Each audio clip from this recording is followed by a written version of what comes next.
You know that saying that goes, when you go low, I go lower? No. I would like to point out that there's a misconception about healing. The hardest strength is choosing softness even when the world tries to make you hard. People have no idea how much healing work and energy it takes to stay bubbly and joyful in the world dedicated to seeing you unhappy, angry, and miserable.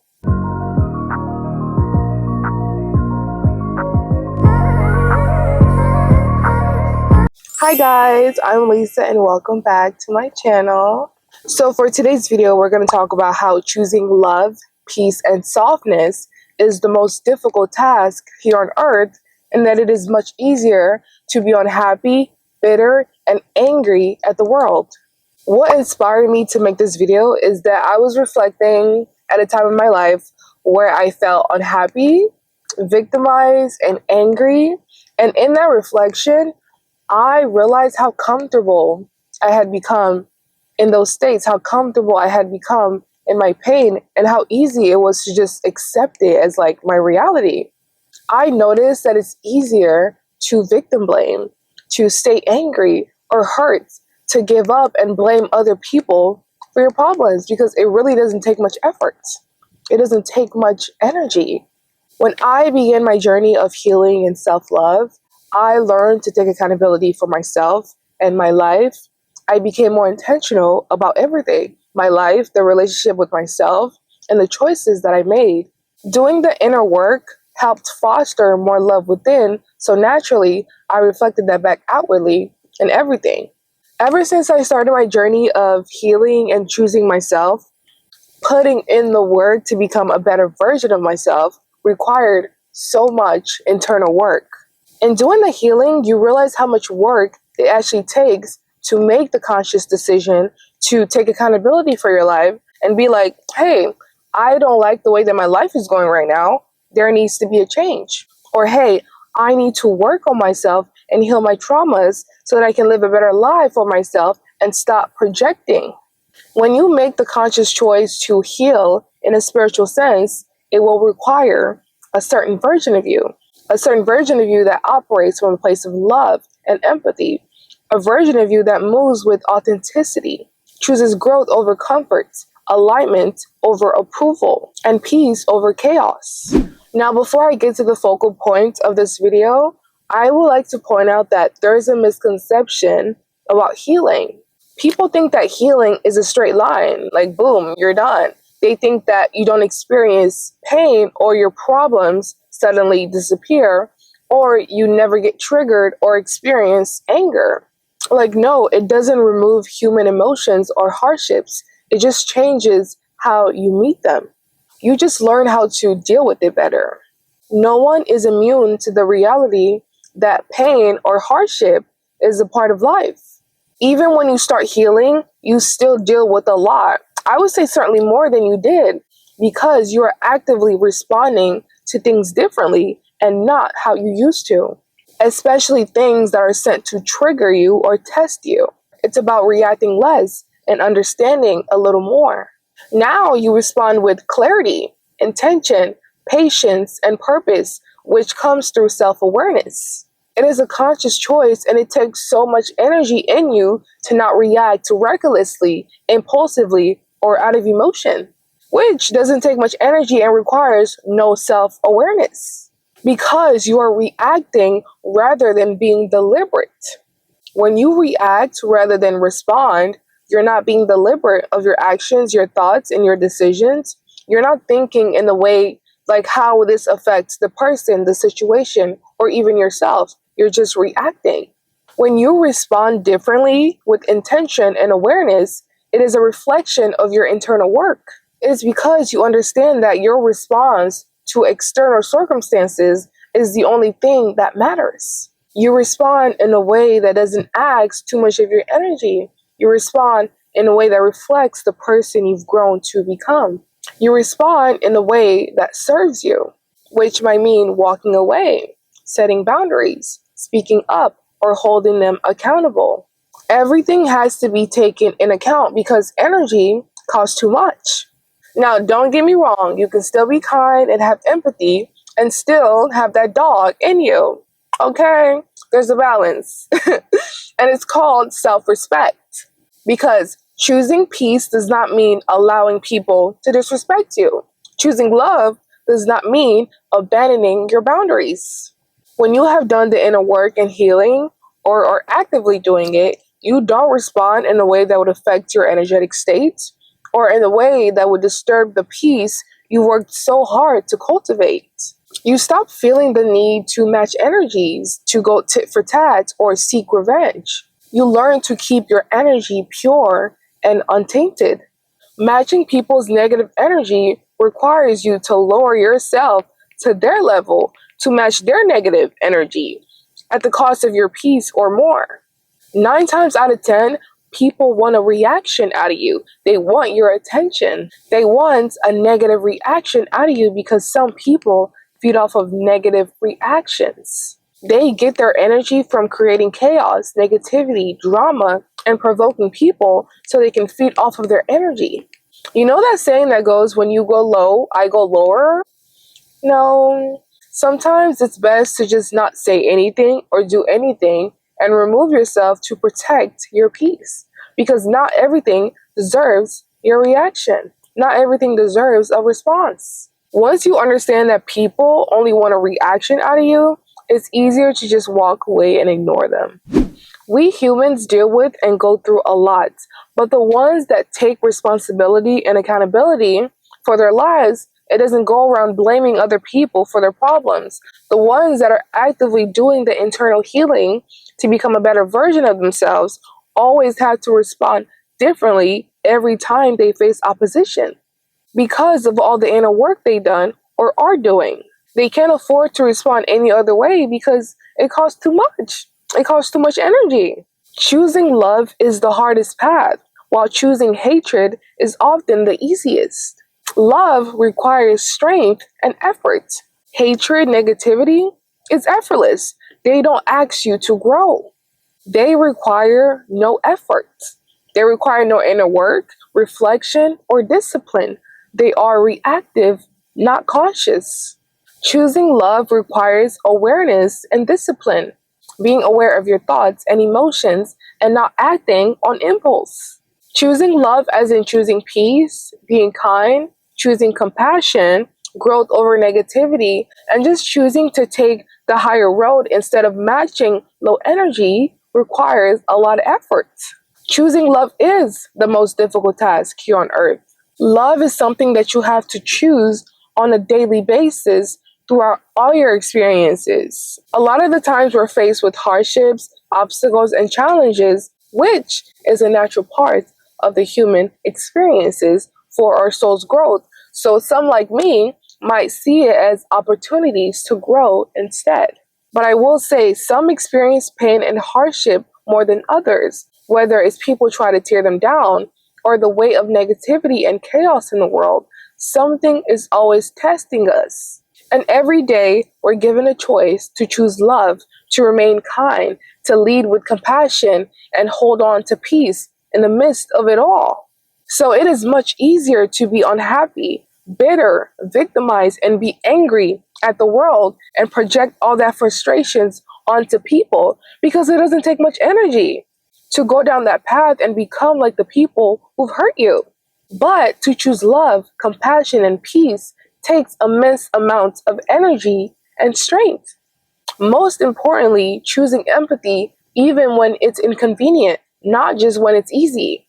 I believe these experiences and challenges are opportunities to practice conscious choice and not react unconsciously. I feel like life constantly tests us whether we will respond with love or hatred. The choice is yours. Choosing hatred is often the path of least resistance. The people in this world can be so cruel, so choosing love, compassion, and positivity isn't naive. It's intentional and necessary here on earth. A lot of people think that just because you walk around smiling all the time and happy, it means that your life is easy and simple. No, it just means that I didn't let what I've been through harden my soul and make me cruel. The hardest strength is choosing softness even when the world tries to make you hard.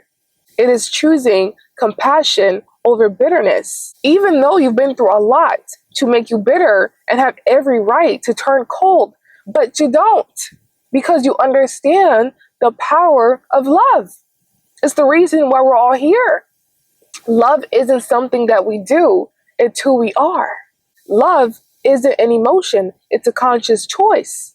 It means responding to life with kindness, compassion, empathy, and softness, even when the world around you is harsh, chaotic, or cruel.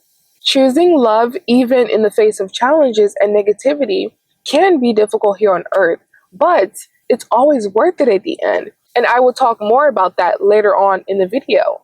A pure heart in a hardened world is not weakness, it is light.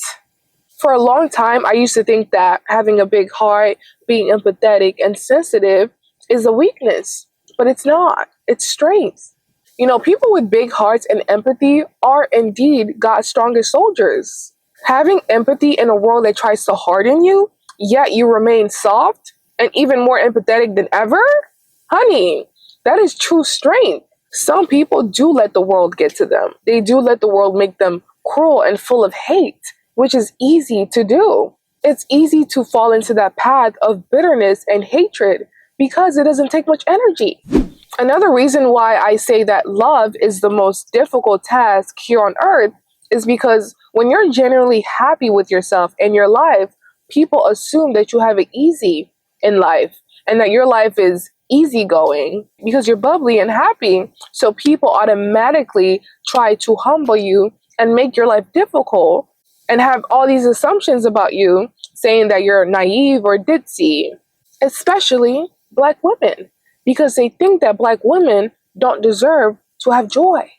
They want to stick with the stereotypical angry or bitter Black woman narrative. They would even call it fake.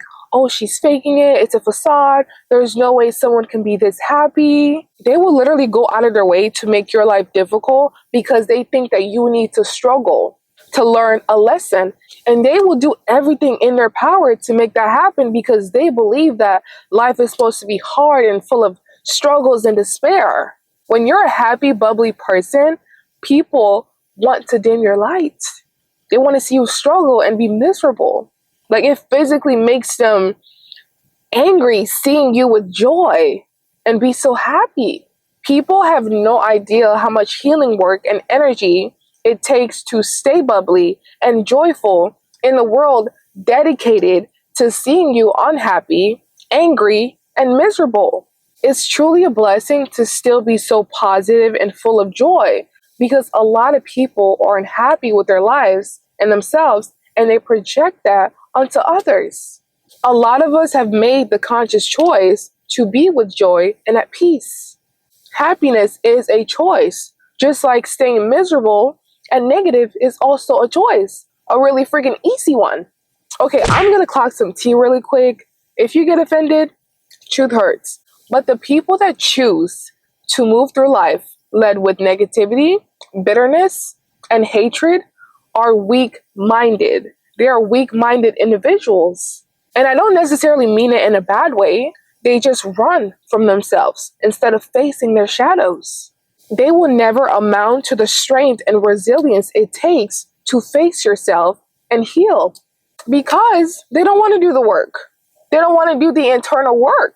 They would never know true power and strength until they've taken accountability for themselves and face their shadows. So it is much easier to project their insecurities, their struggles, and their frustrations onto other people than it is to look inward and work on those shadow aspects.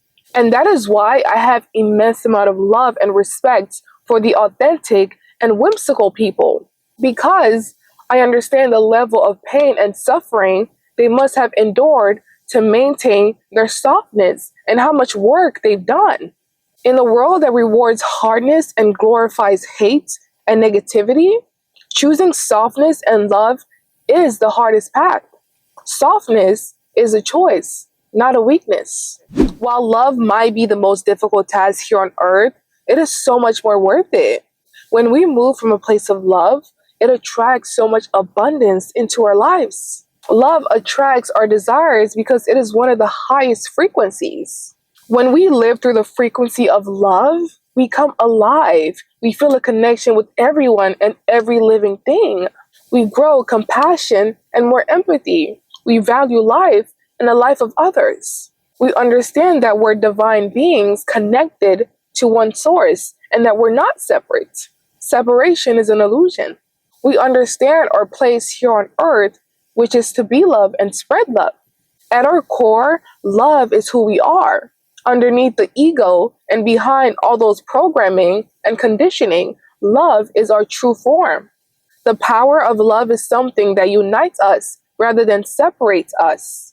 Choosing the path of hatred and negativity will lead you nowhere in life, especially in the long run. Trust me, it will only end up leaving you miserable, unfulfilled, and unhappy.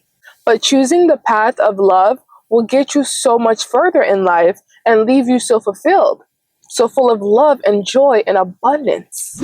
I want to expand this a little further and talk about how comfortable it may be to stay angry or sad and just to give up and feel hopeless. It may feel comfortable because maybe that's all you've ever known, and you've normalized it, so you started identifying with the pain. Any other emotions like joy, peace, and happiness can sometimes feel foreign when you spend a long time living with pain, anger, or hurt. Your mind has already normalized it and accepted it. Now it has become comfortable in you staying there. The human brain is built to adapt. The brain adapts to emotional states that are experienced repeatedly. When an emotion or experience persists long enough, the mind begins to treat it as normal. Because of that, when a positive emotion like joy or happiness appear, they may feel unfamiliar or uncomfortable. And your mind is not trying to sabotage you, it's just trying to protect you by returning to what it already knows. If you're experiencing joy or happiness, your mind might start to say, don't get too comfortable, it won't last. It's just temporary, because it's unfamiliar and your mind can feel threatened by those positive emotions because all it's ever known is negative emotions.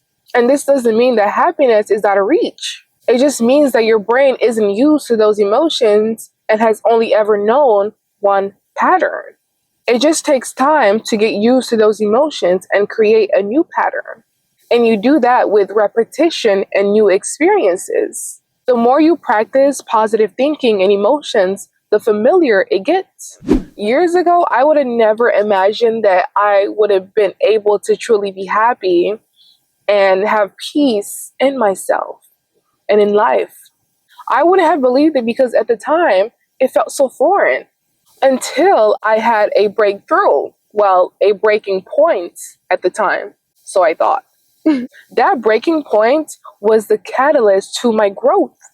During that breaking point, I was at the lowest of my lowest, and I used that pain as a stepping stool towards change, to reach a higher perspective. Often pain can be the catalyst to our growth if we use that opportunity to aid us to get to the next level. That pain I was feeling was a portal to walk through that pain and overcome it. The most difficult situation and experience can turn our life upside down if we're only able to discern and see it from a higher perspective. That pain was a portal telling me like, hey, you have to feel this. You have to walk through this pain and see what's on the other side. That pain was an invitation to look inward within myself. So in doing that, that was the beginning of my healing and inner transformation. I found myself, I found peace, love, and fulfillment. More so, I remembered who I was, which is love.